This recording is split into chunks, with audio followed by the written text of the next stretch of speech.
Il est important de noter ici que Jésus opérait ses miracles de résurrection pendant qu'il était encore vivant sur terre. Nous savons tous que quand quelqu'un meurt, il va au séjour des morts. L'âme de la personne va au séjour des morts. L'âme, ici, est la partie qui compose donc la formation de l'homme en tant qu'être vivant. On sait dans le livre de la Genèse que Dieu a pris poussière et a fait le corps de l'homme. Mais il n'était pas animé. Il a animé en lui insufflant son souffle qui apportait vie dans le corps. Et l'homme donc a eu la décision donc de faire des choix, d'avoir le libre arbitre, d'avoir du plaisir dans la chair. Amen, amen.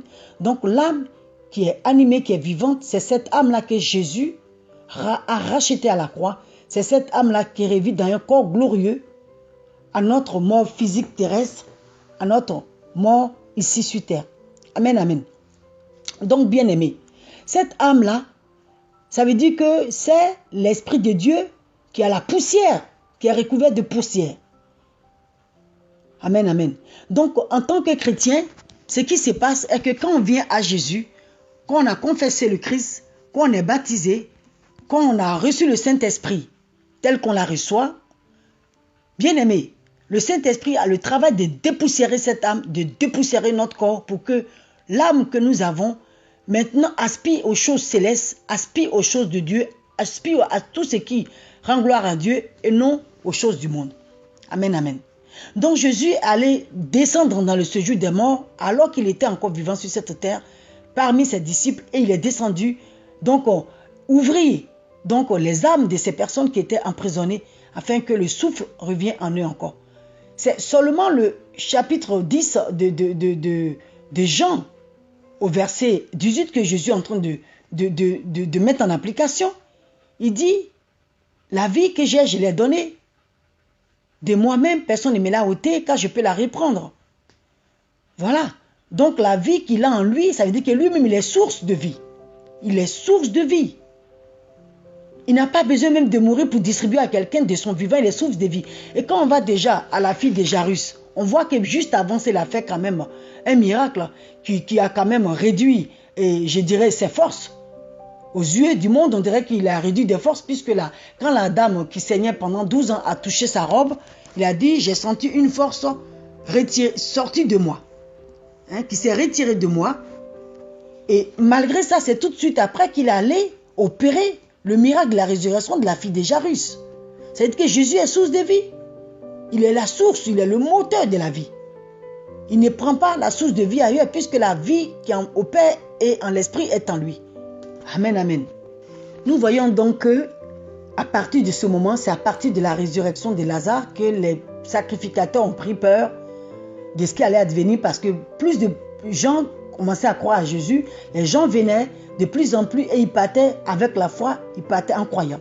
Donc le fait que Jésus opérait ces miracles pendant qu'il y avait du monde, c'était pour briser l'incrédulité donc du peuple, donc ramener donc le plus grand nombre donc à Dieu qui envoie le royaume vers nous. Amen, amen. Donc quand on lit Jean chapitre 11 verset 50, c'est en cela que le prêtre, le grand prêtre dit, il est temps que une seule personne meure pour toute la nation, il est mieux que ça soit fait ainsi. Mais c'est un décrochage prophétique que le prêtre est en train de faire, parce qu'il ne parlait pas de lui-même, il parlait par l'esprit. Amen. Il parlait par l'esprit, il faisait donc ramener à l'existence, du coup, le Jean 3,16. Pour ceux qui ont des yeux profanes, ils diront que Jésus a eu chaud. Le temps de Jésus était venu, mais pour celui qui voit avec les yeux spirituels, saura que l'heure pour Dieu avait sonné et que l'heure de l'accomplissement, donc de la promesse en Jésus, était maintenant. Dieu l'avait décidé, il était temps.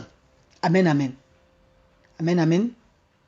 Ce qui aussi a déclenché la colère, a ravivé la colère des prêtres, c'est quand Jésus a dit dans Jean chapitre 8, verset 58, qu'il est avant Abraham, qu'avant qu'Abraham soit, je fus. Donc, il venait dire là qu'il était Dieu. Je pense qu'ils avaient compris, leur entendement était ouvert, ils avaient compris que Jésus se disait Dieu. Et ça, c'était inconcevable pour eux. Et Jésus ramenait donc cela, Genèse chapitre 1, verset 1 à 2, et le prologue de Jean, verset 1 à 3, qui nous dit qu'au commencement, la terre était difforme, elle était vide, Dieu le Père Tout-Puissant, omniscient, omniprésent, était là, le Saint-Esprit flottait, et Dieu a parlé, il a dit que la lumière soit et la lumière fut. Donc cette parole, cette volonté de Dieu manifestée, qui a ramené par la puissance de l'Esprit les choses à l'existence, était la parole Jésus. Le prologue de Jean nous dit que la parole s'est faite chair, elle a tabernaclé parmi nous, et il nous dit que au commencement, tout s'est fait par elle, et rien n'est fait sans elle. Amen, amen. Et donc, Jésus ici parlait de son existence de tous les temps, de sa préexistence. Il révélait ici au sacrificateur sa préexistence. Il disait qu'il était là depuis les temps immémoriaux. Amen, amen. Bien-aimés, Matthieu chapitre 27, versets 50, 52, 53, nous dit qu'à la mort du Seigneur Jésus, les tombes ont été ouvertes, les saints qui ont cru en lui sont ressuscités et sont allés même jusqu'à dans leur famille. Cela revient à dire quoi? Cela revient à dire que Abraham, qui était en attente, Moïse, qui était en attente, Ésaïe, Michée, tout le peuple israélien qui est resté en attente et qui sont morts, puisqu'il a fallu 42 générations avant que le Christ, le Messie attendu, soit donc donné au peuple, ont aussi la résurrection. Ça veut dire que le salut en Jésus est rétroactif. Amen, amen. C'est pour ça que c'est important que nos parents ou nos grands-parents aient été morts en tant que croyants. Parce qu'eux aussi, ils auront la part. Amen, amen. Amen, amen. Donc, bien aimé, c'est très important d'évangéliser nos familles. On nous dit aussi dans Matthieu chapitre 28, versets 5, 6 et 7, que les femmes allaient au sépulcre. Si je lis toutes les versions, il y a des éléments qui manquent dans l'un et qui sont complétés dans l'autre. Donc, c'est important d'avoir les différentes versions.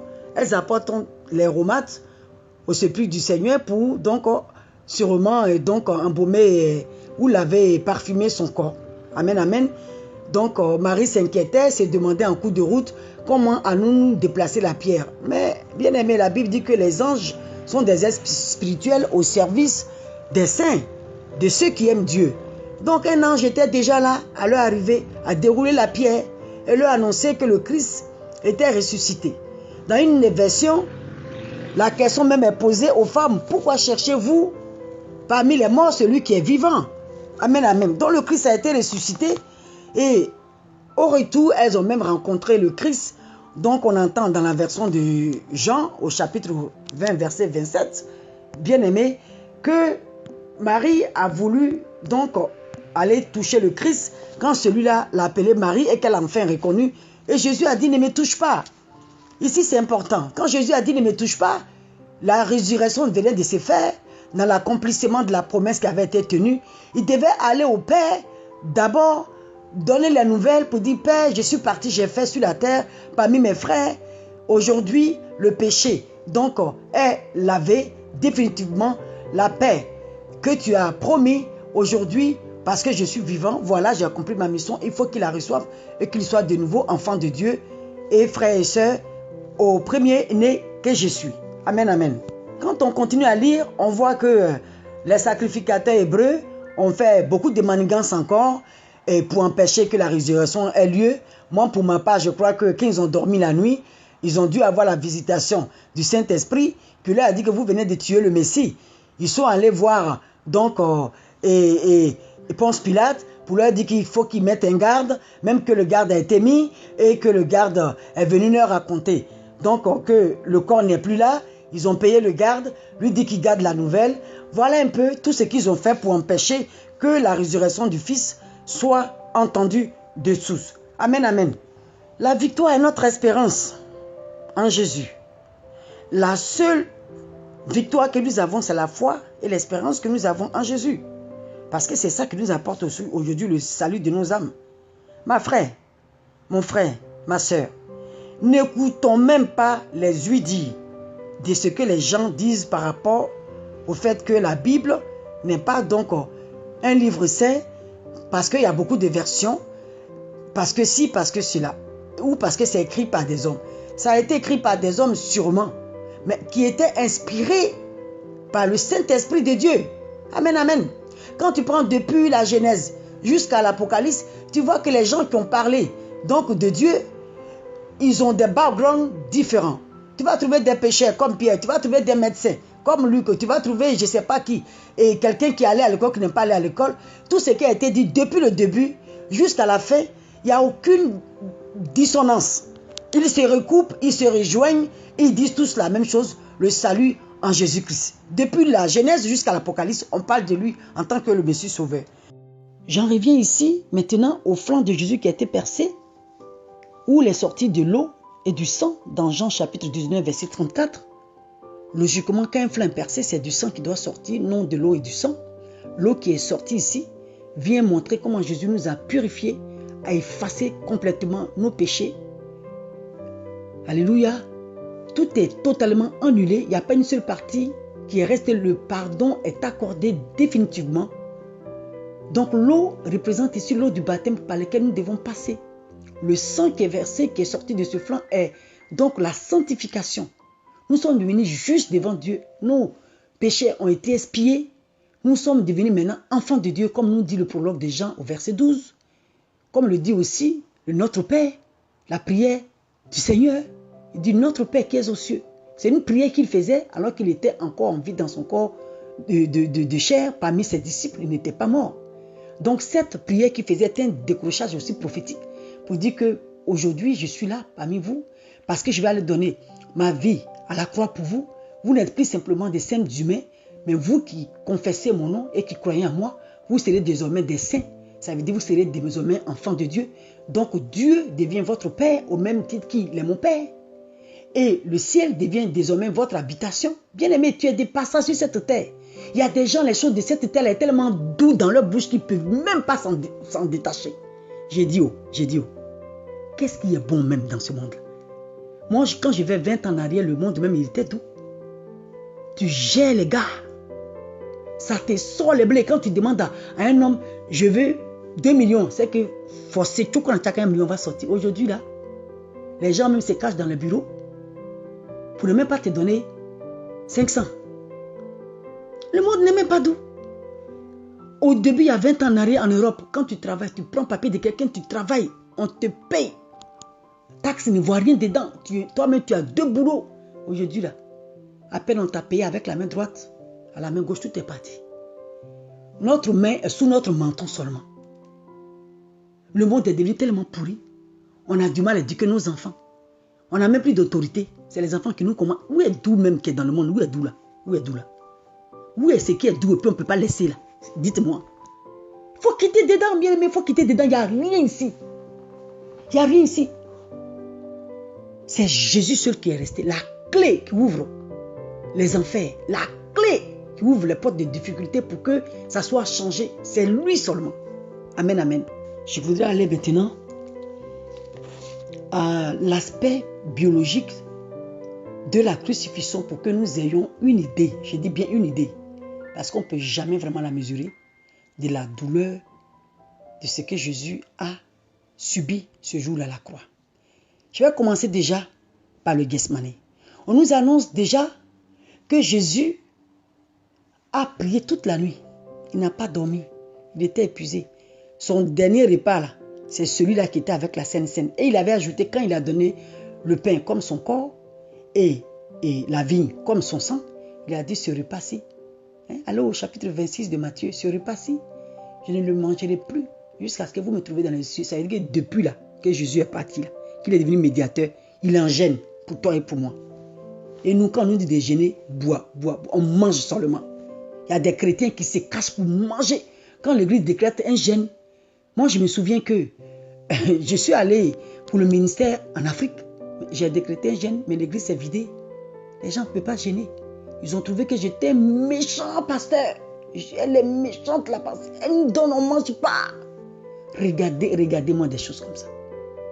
Pendant que tu es en train de manger là, le diable, lui, il est en train de faire son travail dans ta vie. Après, quand on est misérable, qu'on n'a pas de mari, quand il n'y a pas de travail, on croit que On est maudit. Mais si tu es maudit, c'est Jésus qui est venu enlever les malédictions. Laisse-le, il va te libérer. Où est le problème qui est dedans? Mais toi aussi, tu dois faire ta part. Tu dois faire ta part. Si tu ne peux pas gêner, quand le pasteur dit gênons, tu ne gênes pas.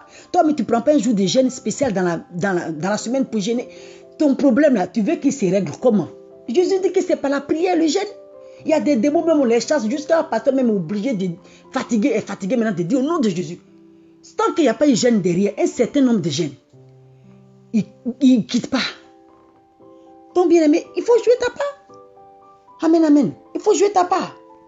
Il ne faut pas croiser les bras parce que Jésus a tout payé et le pasteur aussi parce qu'il a un travail. Il est le gardien de ton âme. Lui, c'est affaire, il a eu comme ça. Toi, tu n'as pas de participation. Toi, tu attends le résultat seulement. Bien-aimé, la puissance a été donnée à chacun de nous. Alléluia. Bien-aimé. Donc, le flanc dont je parle, le flanc de Jésus, l'eau et le sang qui sont sortis de là, sont sortis par jet saccadé. Donc, ce sang-là, bien-aimé, je dis qu'il a coulé par jet saccadé. Ça veut dire que la lance a été donnée violemment et donc un organe vital a été touché, l'artère a été coupée, le jet saccadé ici donne le sens de la propulsion du sang du Christ, de façon à aller plus loin. C'est-à-dire qu'on n'est plus restreint au salut hébraïque, mais le salut devient mondial. Amen, amen. Amen, amen. Bien aimé. Je vais donc continuer en essayant d'aller sur le plan donc de la douleur biologique que Jésus a pu ressentir. Amen, amen. On nous dit ici que ceux qui avaient l'habitude de crucifier donc les condamnés en avaient fait leur métier. Donc, ils s'amélioraient de jour en jour. Donc, celui qui avait la maîtrise du métier devait être capable d'opérer la crucifixion en quelques minutes. Amen, amen. Donc, ici, dans ce processus de crucifixion, la pointe n'était pas dans la paume de la main. Parce que comme elle était en majorité chère, la traction que pouvait faire le poids du supplicié sur sa main pouvait conduire à la chute du corps, donc et lâcher la croix. La pointe ici était donc cloutée dans une zone trouvée solide au niveau du poignet, qui fait qu'une fois qu'elle était pointée à cet endroit, il y a un nerf très sensible qui est névralgique, qui se délocalise, ça veut dire qu'il se déplace, mais il n'est pas désensibilisé et ça fait que la douleur s'étend dans tout le corps. À chaque mouvement, la douleur est encore plus intense. Alléluia. Du coup, comme le nerf du pouce se trouvait à cet endroit, une fois que ce nerf était touché, le pouce quittait son emplacement initial et se trouvait donc dans la paume de la main. Dans ces recherches-là, le frère qui a donc conduit ces recherches a dit que la plupart des crucifiés avaient en réalité 4 doigts parce qu'il y a eu un déplacement du pouce. C'est les gens qui faisaient les dessins qui ajoutaient donc le pouce. Mais en réalité, le pouce est déplacé, ça fait donc 2 des infimes. Quand Ésaïe chapitre 53 nous dit qu'il a pris nos infimités et par ses meurtrissures, nous sommes guéris, ça vient dire ici que Jésus, par la croix, est devenu invalide pour que les invalides aujourd'hui aient la validité. Ce n'était pas donc étonnant que les paralytiques marchent. Parce qu'être paralysé, c'est une invalidité. Ce qui t'incapacite, t'invalide, t'empêche et te rend différent des autres. Jésus est venu prendre ça. Voilà comme il a rassemblé toutes les différences pour en faire une seule chose pour que nous ayons un salut autant bien pour les juifs que pour les païens et pour le monde entier. Amen, amen. Donc, comme la première main était donc pointée, la deuxième, pour qu'elle soit pointée, il fallait tirer donc sur l'autre main. Donc, imaginez le mouvement, la douleur qui s'intensifie à chaque fois. Et comme c'était un nerf névralgique, toute la douleur se pointait donc dans tout le corps du supplicié. Amen, amen. Amen, amen. Cette douleur est comparable donc à la douleur du nerf sciatique ou à la douleur dentaire C'est pour ça que le dentiste est obligé d'anesthésier la bouche quand il fait donc son opération chirurgicale. Amen, amen. Et donc dans cette douleur, moi-même je me rappelle d'un mal de dents que j'avais eu. Mais tellement que j'avais mal pendant ces 3 jours, le temps d'avoir un rendez-vous d'urgence, la douleur s'est localisée dans mes oreilles, dans le nez, dans les yeux, dans la tête. J'avais une migraine, même dans la gorge. Quand j'ai pu avoir le rendez-vous et que le médecin m'a demandé, madame, voulez-vous que je sauve la dent? Je ne lui ai même pas demandé de quelle dent il parlait. Je lui ai dit, enlevez-moi tout. Alors qu'avec une seule dent, finalement, je me serais retrouvé avec une bouche vidée. Amen, amen. Mais sous l'intensité de la douleur, je n'avais même pas le temps de réfléchir. S'il faut sauver une dent, quelle qu'elle soit, je préférais encore avoir la bouche vide, telle une vieille femme, que avoir une dent qui me fait souffrir. Amen, amen. Donc le poids tirait vers le bas, ce qui faisait que le supplicié avait donc et vers le bas tout ce qui était contenu donc dans son ventre, ce qui faisait que ça montrait un petit ventre un petit peu gonflé et ça montrait donc les côtes qui étaient exposées. Amen, amen. Donc le supplicié venait donc à mourir en agonisant par asphyxie puisque la cage thoracique était compressée. Amen, amen. Amen, amen. Voilà comment le Seigneur Jésus a souffert, asphyxié lentement. La douleur des blessures qu'il avait sur le corps, puisqu'il a été fouetté pendant des heures avant d'en arriver là. La sueur est salée. Nous savons que le corps humain est composé d'eau de sel. Donc la sueur qui coule dans ta plaie sous le soleil vient encore brûler la blessure qui est sur toi. Vient brûler les plaies. Est-ce que vous voyez? Il a subi une souffrance, une douleur qu'il n'avait. Quand vous voyez, mais c'est un visage défiguré. Quand Ésaïe 53 dit qu'il était devenu laid, il n'était même plus beau. Ils l'ont frappé jusqu'à... Quand tu regardes la passion du Christ de Mel Gibson, il a eu un œil complètement tuméfié, le visage tuméfié, un œil cassé, qui a fermé, même la paupière fermée, avec le sang partout. C'est pas possible. C'était horrible. Il a porté les stigmates pour que chaque fois qu'il élève la tête vers le ciel, que le Père est fâché, le Père lui dit, celui-là, j'en peux plus de son péché. Jésus dit, papa, regarde mes pieds. À cause de ça, tu m'as envoyé. Pardonne. Vous voyez un peu la puissance de la crucifixion. Vous voyez la puissance des stigmates. Jusqu'à aujourd'hui, il les porte. Alléluia. Alléluia. Vous voyez la douleur que Jésus a ressentie. Entre-temps, tu es là depuis je ne sais pas combien de temps. Tu as envie de pisser, hein? Mais qui va te descendre la croix puis tu vas aller faire pipi? Personne. C'est que si tu as envie de faire des besoins, c'est là tu vas faire sur toi. Donc il faut se retenir. Regardez comme il était habillé. Dans le plus simple appareil.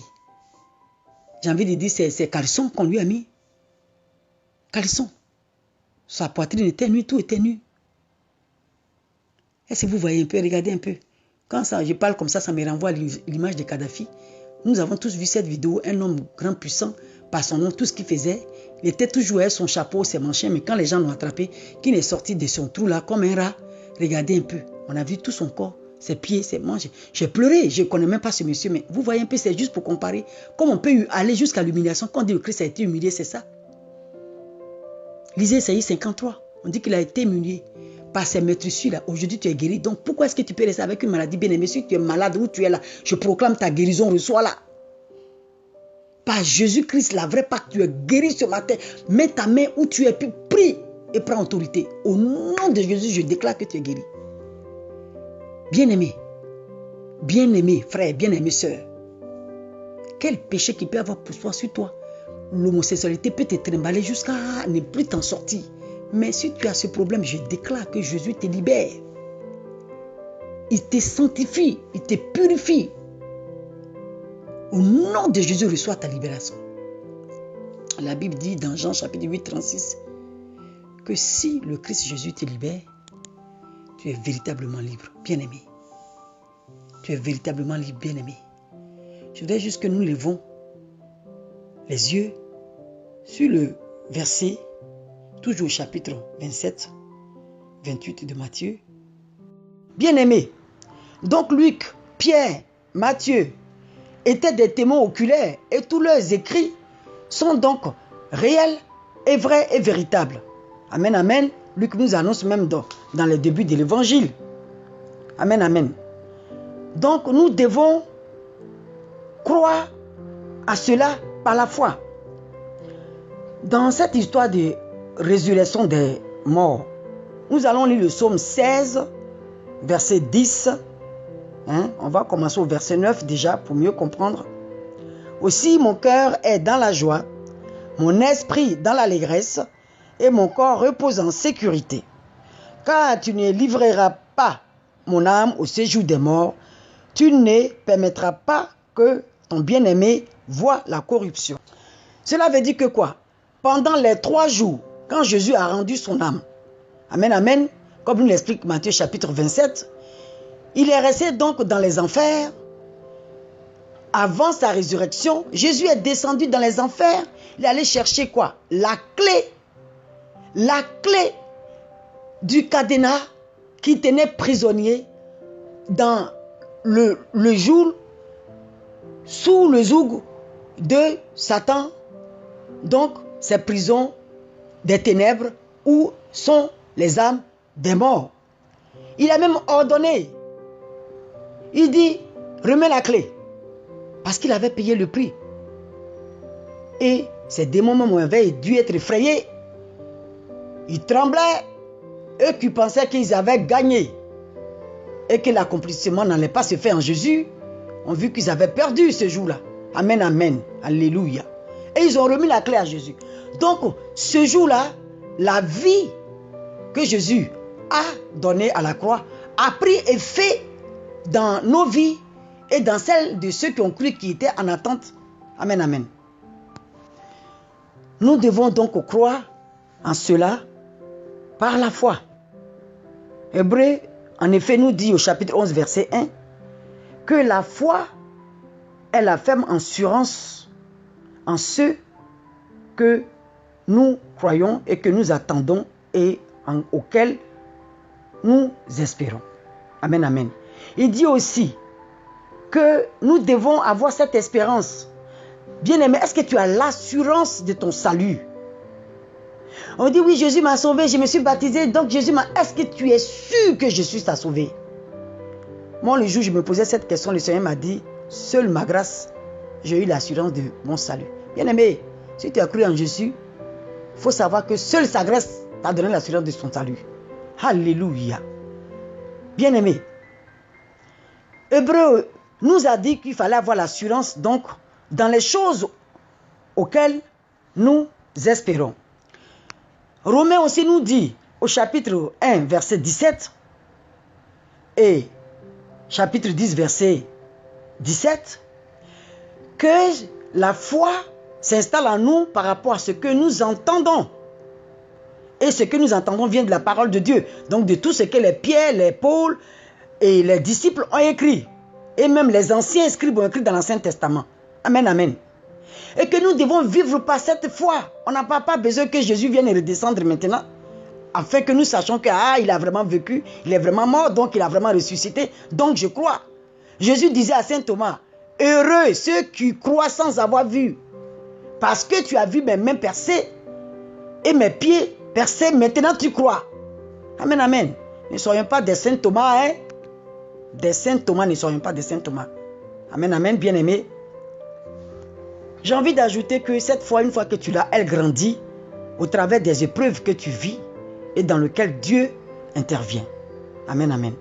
Donc, elle doit grandir le jour, par la lecture, parce que tu entends, parce que tu vois, et au travers des épreuves aussi. Donc, ne laissons personne nous arracher, quoi que ce soit par les stipulations, sur le livre saint de Dieu qui est la Bible. Amen, amen. Dieu de grâce, Dieu de règne, béni sois-tu ce matin, tu nous bénis. Tu es en train de nous fortifier. Donc, cette résurrection du Christ, je voudrais conclure en disant que ce serait bien de le rapporter donc au chapitre 28, versets 5 à 6.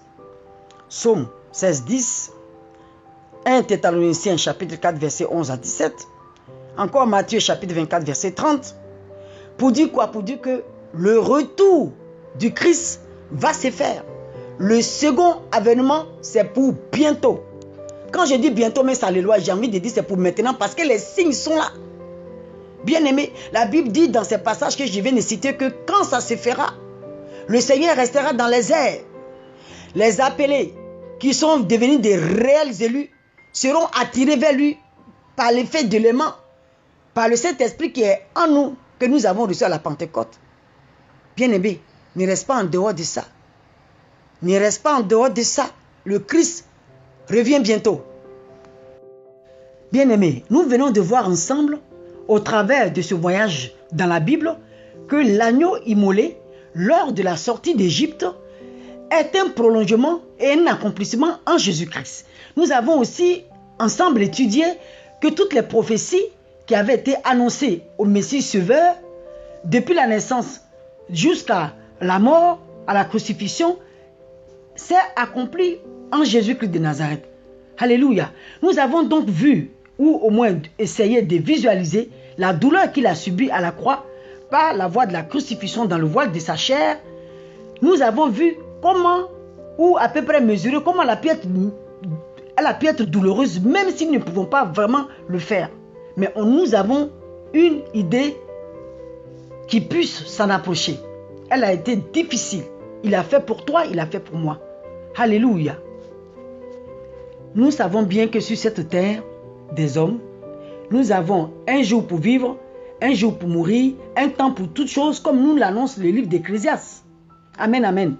Et la chose commune aux êtres mortels, aux êtres humains que nous sommes, c'est que nous allons tous arriver à cette fin, c'est la mort qui nous unit. Quel que soit notre statut social, quelles que soient nos origines, quelle que soit la couleur de notre peau, arriver à la mort, nous devenons tous égaux.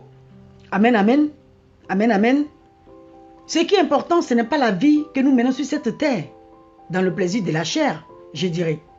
Ce qui est important aussi, ce n'est pas la première mort physique et terrestre de notre corps. Ce qui est difficile à concevoir, c'est la mort de notre âme, la seconde mort, nous dit l'Apocalypse. Donc nous devons travailler à gagner au moins la vie de notre âme, bien aimée, au travers de la personne de Jésus-Christ de Nazareth. Par conséquent, pour le mot de la fin, je voudrais juste vous exhorter à garder en mémoire constamment, à écrire ces 3 passages, donc un peu comme sur la peau, dans votre mémoire pour vous en souvenir et travailler donc à votre salut. C'est Jean 11, 25, c'est Jean 14, 6, c'est Matthieu 24, 30, qui nous dit, par la voix de Christ, qu'il est le chemin, la vie et la résurrection, même mort, si nous le confessons, nous vivrons. Il nous dit aussi qu'il est le seul qui conduit au Père. Il dit que nul ne peut passer par lui et pour aller au Père si ce n'est que lui. Donc on ne peut pas aller au Père par quelqu'un d'autre, ni par Moïse, ni par Abraham, ni par Joseph, ni par la Vierge Marie. C'est seul Jésus qui est le médiateur, qui est donc le lien entre le Père et nous. Donc le Dieu créateur et nous. Amen, amen. Matthieu 24 nous dit que arrivera le temps du retour où nous le verrons dans la nuée, dans les airs, accompagné de la nuée d'anges, dans un corps de gloire en personne pour venir chercher les élus, pas pour chercher les appelés. Nous devons travailler à être des élus. Nous devons travailler à notre statut d'élus. Alléluia. Et tout est possible aux chrétiens par Jésus. Nous allons donc élever la voix ensemble pour prier, surtout pour ceux qui ont un problème d'incrédulité. Père, je te confie les cœurs, la pensée, l'âme, l'esprit de ceux qui jusqu'ici n'ont pas encore reçu le message du salut que ton fils a envoyé. Je prie que tu viennes briser les duretés de leur cœur. Tu viennes abattre les murs encore qui les séparent de la vérité, afin que cette Pâque, elle soit pour eux la révélation, Seigneur, qui te rapproche d'eux et qui leur font part au salut au nom de Jésus-Christ de Nazareth. Amen, amen. J'ai pris encore, même pour les chrétiens qui aujourd'hui se sont éloignés du salut par la rétrograde, par le péché, et qui sont séparés de Dieu alors qu'ils ont confessé déjà leur péché, ils se sont baptisés et ils n'arrivent pas à vivre dans la sanctification. Je prie pour que le Saint-Esprit nous soit donné à chacun de nous, pour que nous puissions garder la robe de Jésus, pour que nous puissions garder la couronne, qu'elle ne nous soit pas arrachée, pour que le discernement nous soit donné, pour que nous puissions savoir et différencier du faux, du vrai, au nom puissant de Jésus. Bien-aimés, je n'ai rien d'autre à ajouter, je pense que tout a été dit. Je voudrais juste souhaiter aux uns et aux autres bonne fête de Pâques à tous. Bonne fête de Pâques en Jésus-Christ, qui est la vraie Pâques. Soyez bénis dans sa paix et dans sa grâce apportée à l'humanité. Amen, amen.